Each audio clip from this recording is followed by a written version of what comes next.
If you love watching glamorous videos and would like to be notified every time you drop a new one, please bash that bell icon below.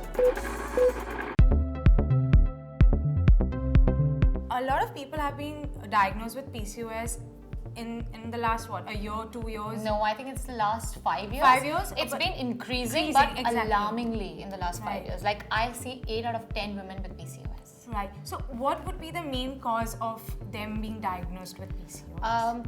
So the cause, there could be many, like I said, lifestyle factors, but how do you detect that you're a PCOS? There are 3 criteria. Okay. So you either have cysts in your ovaries.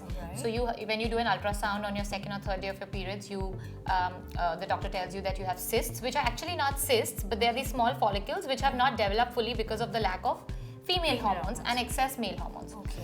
And then the second criteria is you have all the male patterns like acne on the jawline, hair growth on the chin, on the cheeks, on your chest, on your navel, and all the male androgen patterns like what men have, also male pattern balding. Okay. And the third criteria is irregular periods. So either you miss your periods or your periods are anything like 35 days up. Right. Every cycle. Right. So that kind of stuff. So these 3 criteria will actually determine if you are a PCOS. Okay. Not necessarily, even thyroid plays a very important role, and thyroid also has similar symptoms. Right. So PCOS and thyroid kind of go hand in hand. Okay. Yeah, but these 3 criteria are for Right. PCOS. So is it possible if a person is diagnosed with PCOS, they'll be diagnosed with thyroid as well? It could be interchangeable, like a PCOS could have thyroid issues or not. It varies. It it's all not. depends. Yeah, it doesn't. It's not a rule that it has to have. On a general basis, if you have to advise the women out here who are watching us, if they have PCOS, what's the first thing that they need to change in their lifestyle? Their thought process. Their thought process. Absolutely important. So you need to understand that PCOS is not a disease. Right. It is just that you've not taken care of your lifestyle, and so you are seeing certain symptoms.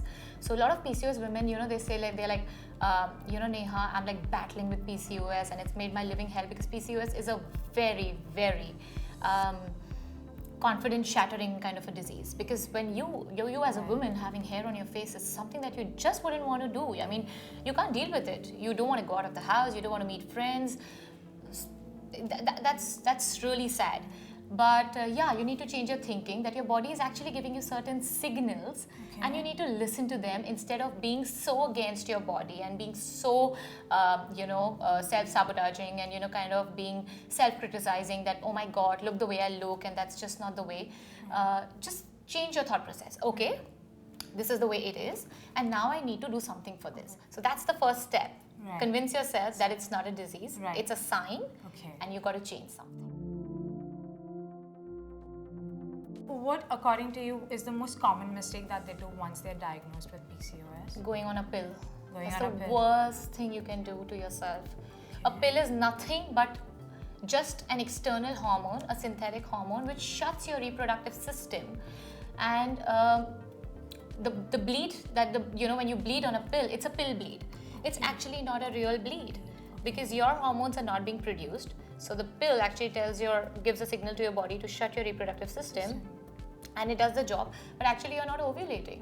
So now that when you take a pill, your fertility improves, nothing improves. So everything is temporary, and you feel, oh my god, I've got my periods back and skin is better. But the day you leave the pill, you're in a worse state.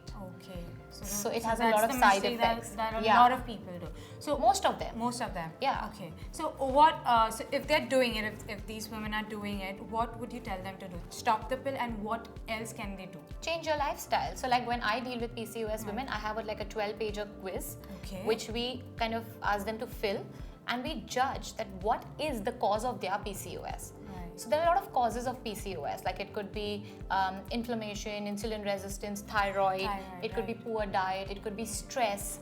So a lot of factors. So when we fill the quiz, we actually understand which part of their lifestyle is causing the PCOS.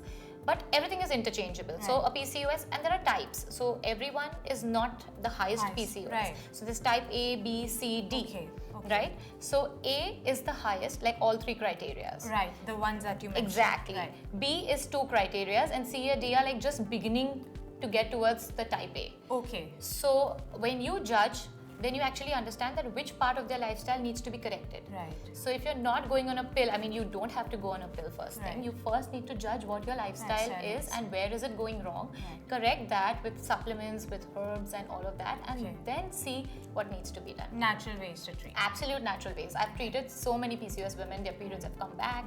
And it's just so, it's amazing to see you get the woman essence back in a woman, you know, it's so important. Right. It is. So as you mentioned, so that A, B, C and D. Right. So is it possible if a person is on a C and D, that's the lower level, if she's not taking any medication towards it, it can lead to B and A? It can if they don't take care of their lifestyle. Okay. So PCOS is a problem which cannot be cured. It can be reversed. It's just like diabetes. Once a diabetic, you're a diabetic.